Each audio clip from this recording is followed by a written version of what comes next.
রাষ্ট্রপতি যে কোনো সময় পদত্যাগ করতে পারেন।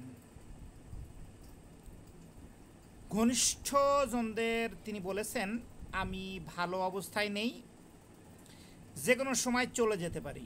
তার পরামর্শেই গত সোমবার পদত্যাগ করেন জাতীয় সংসদের স্পিকার ডক্টর শিরীন শারমিন চৌধুরী। আজ পদত্যাগ করার কথা রয়েছে, যতটুকু শুনেছি পদত্যাগ করে ফেলেছে প্রধান নির্বাচন কমিশনার সিইসি কাজী হাবিবুল আওয়াল সহ 4 কমিশনারের। গত রোববার রাষ্ট্রপতি মোহাম্মদ শাহাবুদ্দিনের সঙ্গে সিইসি কাজী হাবিবুল আওয়ালের টেলিফোনে 2 দফা আলোচনা হয়েছে।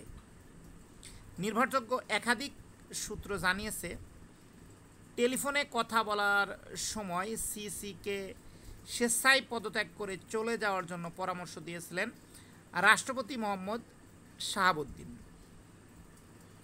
ওই দিন সকালে প্রথমে সিইসি কাজী হাবিবুল আওয়াল রাষ্ট্রপতি মোহাম্মদ শাহাবুদ্দিনকে ফোন করেন, পরে বিকেলে সিইসিকে ফোন করেন রাষ্ট্রপতি।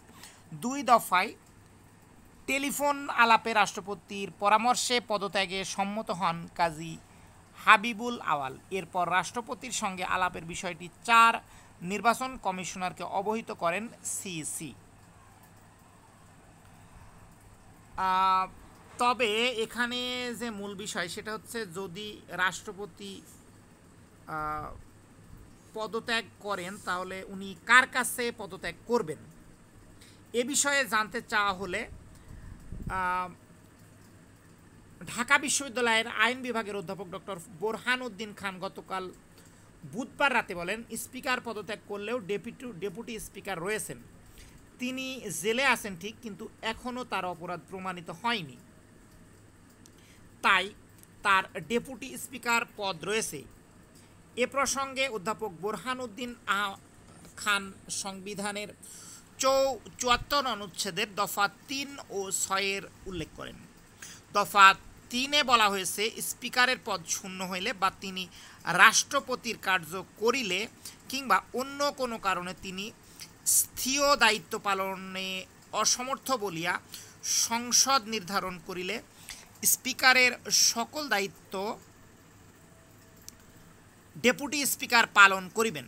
সংবিধানের 74 অনুচ্ছেদের দফা 6 বলা হয়েছে, ক্ষেত্রমতো স্পিকার বা ডেপুটি স্পিকার তাহার উত্তরাধিকারী কার্যভার গ্রহণ না করা পর্যন্ত স্বীয় পদে বহাল রহিয়াছেন বলে গণ্য হইবে।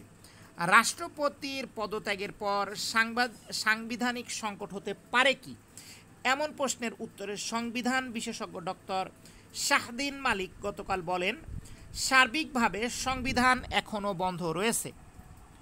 অতএব সংবিধানে কি সংকট হচ্ছে না হচ্ছে এটা এখন গুরুত্বপূর্ণ নয়। মূল কথা হলো, গণ অভ্যুত্থানের পর রাষ্ট্র মেরামত ও সংস্কারের যে কাজগুলো হচ্ছে বা শুরু করা হয়েছে সেখানে সংবিধানের বাইরে অনেক কাজ হচ্ছে। সুতরাং এই পরিস্থিতিতে কোনো কাজটা সংবিধানের ভিতর কিংবা বাইরে হচ্ছে সেই প্রশ্নের গুরুত্ব খুবই কম।